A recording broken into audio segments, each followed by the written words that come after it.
Well, thank y'all for being here, and thank you for staying. If I'd have paid to watch that in the first quarter, I'd have left.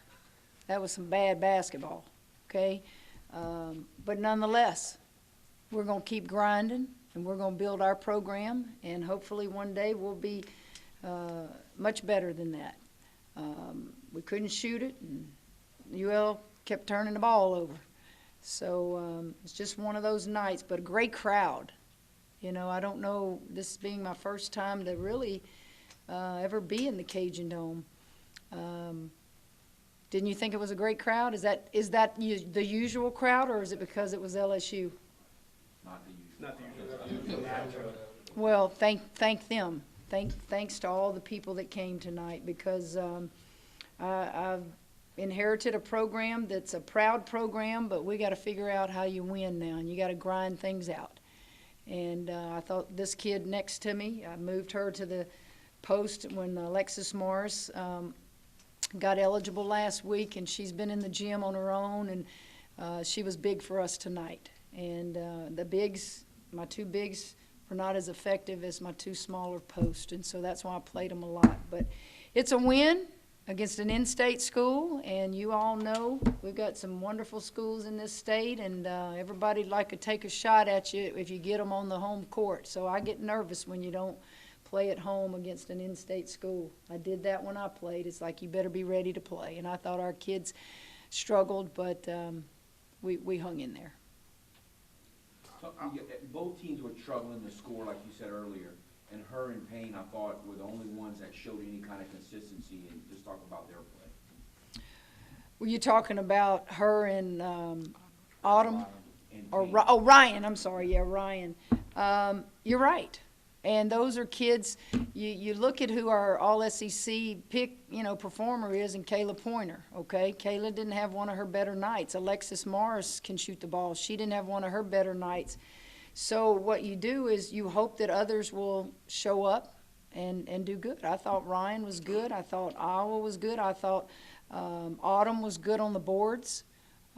So, we're a kind of team where it's going to be kind of hard to do a scouting report on us, because I doubt either one of those kids were probably in the scouting report as being one of your offensive players for LSU. But they did their job tonight, and thank goodness they did. And can y'all pass the mic by chance? You guys outscored the Cajuns 20-4 in the second quarter. Just how big was that run in determining this game? I feel like we picked up our defense pretty well in the second quarter. That's what gets us going, and that's our defense basically. So I think that's what we did different. Just work hard in defense, play hard. That's it. Coach, after you win the game by 29 points, but after the buzzer, obviously you weren't done coaching. Well, I'll walk you through it, okay? So you learn a little bit about basketball, a little bit about me, a little bit about who taught me the game. You're up. 30 seconds less to go in the game. We're not going to take a shot. You bring that ball to half court and you sit there and you dribble it out. That was a freshman with the ball in her hands. She's been taught that. It was a sophomore running up there to screen. So in that moment, I've got to tell them, what are you doing? What are you supposed to do? What have you been taught to do? Okay? Just run. We're not going to score. It's like being on the 1 yard line and the clock's running. I'm not going to score the ball if I've got a 30-point lead on you. What purpose does that serve? So just teaching them, that is exactly what I'm doing. Everything is and I've got to step back. I can't assume they know. I have to just keep repeating it. I have to keep preaching it. Repetition is so important when you take over a program. And you think some of them have it, and then you're like, for a minute there, they forgot. 3 do it and 2 don't do it. So that's what happened right there. Yeah. Well, I think fans appreciate that from you, the things like that. Oh, I'm going to coach to the bitter end. Win or lose, that's how I wanted to be coached.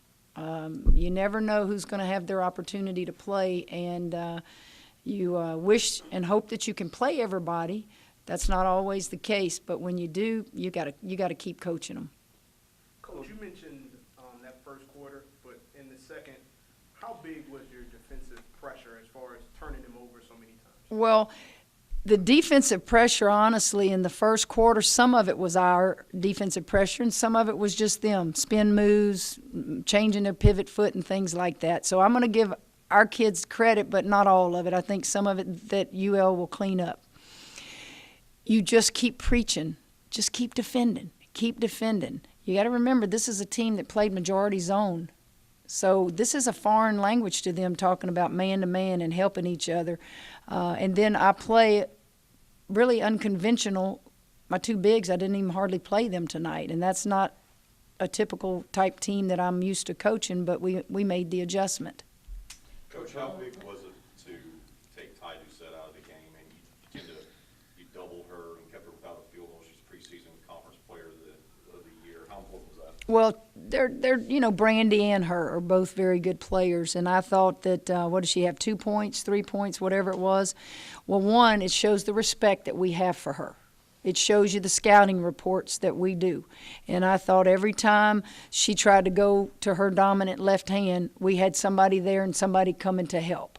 And that's what you have to do. I mean, that kid was selected preseason player of the year and defensive player of the year. And so you got to do your job on those great ones. Sometimes we don't, but we did tonight. Coach Broadhead said you guys had a chance to talk before the game, so do you foresee trying to maybe organize playing this game on a regular basis? Just what do you think the future of this is? I did accidentally run into him. I don't know if he was coming in that locker room to go to the bathroom or what, but I shocked him. I was sitting there, which is good. I haven't seen Coach Broadhead to have that in-depth conversation in many years. I go back to when his wife was still alive, and I came down here. They had a big summer AAU deal going on down here, and I was the speaker, and what they've done for basketball in the Acadiana area. We talked about our grandchildren. Gary is a later in life coach at this level. He's only, 10 years? I thought I was late leaving Louisiana Tech to become a head coach, but he's done a tremendous job. He wins the league last year, loses in the tournament, and unfortunately doesn't get a bid. But he had a heck of a team, so such respect for him. To answer your question about scheduling, if they'll all come to the PMAC, I'll schedule them every year. Do you remember being the guest speaker at that event? I do. What you said and everything? I don't remember all the things I said, but I do remember speaking. I do. Yeah. Coach, how important was it to be able to take advantage of playing physical when you're allowed to play like that? Well, I don't think it was physical. Where I've been, honey, that's not physical, okay? Where we want to go, that's not physical. I don't know that us being physical was any different than how we play. If it's a foul, call a foul. But I think I had them all over there sitting by me in the first half. 9 turnovers, if my memory serves me, in the first half, and 5 of the 9 were my two bigs, and they were all offensive fouls.